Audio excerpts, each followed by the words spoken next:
Om Swastiastu. Perkenalkan, nama saya Kadek Disa Kumalasari, NPM 704. Di sini saya akan mempresentasikan tentang kasus pelanggaran etika akuntansi manajemen oleh Kementerian Pendidikan dan Kebudayaan.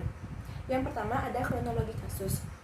Berapa auditor dari Badan Pengawasan Keuangan dan Pembangunan dan Badan Pemeriksa Keuangan disebut menerima uang komisi. Hal itu diungkapkan oleh saksi dalam sidang lanjutan kasus dugaan korupsi perjalanan dinas fiktif dan pemotongan biaya perjalanan dinas dalam kegiatan audit bersama di Inspektorat Jenderal Kementerian Pendidikan Nasional di Pengadilan Tindak Pidana Korupsi.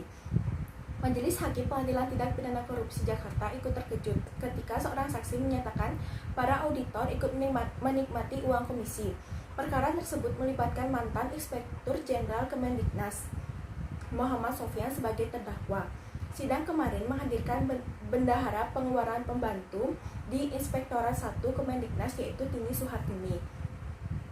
Dari keterangan Tini meluncur pengakuan bahwa ada beberapa auditor dari Badan Pemeriksa Keuangan dan Pembangunan yang ikut menerima komisi dalam penyusunan standar operasi prosedur kegiatan audit, pengawasan, dan pemeriksaan sarana dan prasarana bersama Itjen Kemendiknas.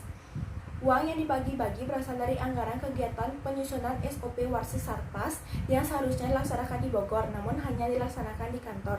Suharyanto yang juga dihadirkan sebagai saksi mengatakan pencairan anggaran total 319 juta itu diperintahkan oleh Sofyan.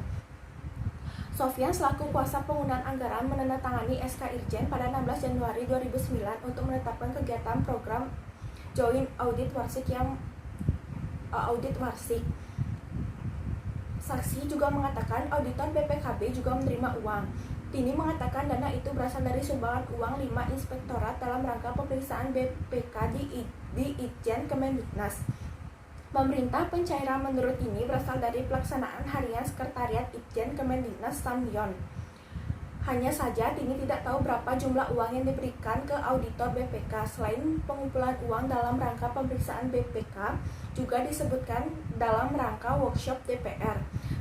Sofyan selaku tersangka didakwa memperkaya diri sendiri dan orang lain dengan memerintahkan pencairan anggaran dan menerima biaya perjalanan dinas yang tidak dilaksanakan. Yang kedua, analisis kasus. Dalam kasus ini telah terjadi pelanggaran etika profesi akuntansi oleh auditor Badan Pengawasan Keuangan dan Pembangunan. Seharusnya auditor menjunjung tinggi nilai kejujuran dan objektivitas dalam melaksanakan tugasnya sebagai seorang profesional. Tidak diperkenankan auditor menerima sejumlah uang untuk menutup-nutupi suatu kecurangan, apalagi ikut merancang agar kecurangan tersebut tidak terbaca oleh di mata hukum. Terlebih dalam kasus ini yang dirugikan adalah rakyat karena uang negara adalah uang rakyat. Selanjutnya adalah Kementerian Pendidikan Kebudayaan Kemendikbud juga selaku kementerian yang bertugas dalam bidang pendidikan dan kebudayaan juga berani melakukan kecurangan menjadi perhatian untuk menjadi alasan pemilihan kasus etika profesi akuntansi ini. Dalam kasus ini, kedua instansi pemerintahan yang dipercaya oleh rakyat sudah berani melakukan kecurangan. Hal lainnya adalah sang akuntan publik telah melanggar etika yang ditetapkan oleh Ikatan Akuntan Indonesia Kompartemen Akuntan Publik. Selanjutnya, poin-poin dari tindakan yang dilakukan terkait pelanggarannya. Yang pertama, integriti atau integritas. Yang kedua, objective of management akun atau tujuan dari akuntansi manajemen. Yang ketiga, wishlist blowing. Yang keempat, creative accounting. Dan yang kelima yaitu fraud. Selanjutnya adalah kaitan kasus dengan materi yang telah dibahas. Pada akuntansi manajerial Hansen Mowell yang telah dipelajari, kasus ini berkaitan pada bab 1 yaitu tentang perilaku etis. Dalam kasus ini telah terjadi pelanggaran etika profesi akuntansi oleh auditor Badan Pengawasan Keuangan dan Pembangunan. Seharusnya auditor menjunjung tinggi nilai kejujuran dan objektivitas dalam melaksanakan tugasnya. Selanjutnya, Kementerian Pendidikan dan Kebudayaan selaku kementerian yang bertugas dalam bidang pendidikan dan kebudayaan juga berani melakukan kecurangan. Dalam kasus ini, kedua instansi pemerintahan yang dipercaya oleh rakyat sudah berani melakukan kecurangan. Selanjutnya, yaitu kelebihan dan kekurangan kasus. Kelebihan. Yang pertama, dengan adanya kasus ini, Diharapkan semua orang untuk menjunjung tinggi nilai kejujuran, karena kejujuran merupakan hal yang sangat penting dan seharusnya diterapkan sejak kecil agar terbiasa melakukan sikap jujur.